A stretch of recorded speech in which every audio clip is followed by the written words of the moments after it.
How to cancel an Uber Eats order. Hey everybody, welcome back to the channel. In this video I'm going to guide you on how you can cancel an Uber Eats order, so make sure to watch the video till the very end.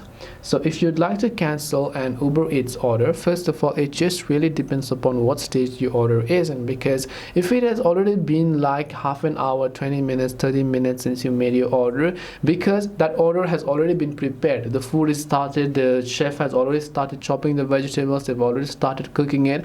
That is why in that case you won't be able to cancel it. Even if you want to, you are most likely to incur a certain amount of fee because the food has gone to waste.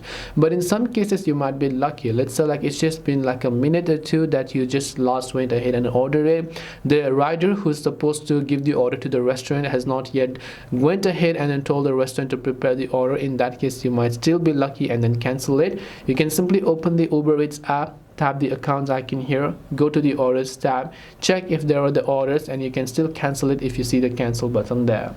This way you should be able to cancel an Uber Eats order. Hope this video was very helpful. If you have got any questions, feel free to leave them down below. Thank you for watching and see you soon in the next video.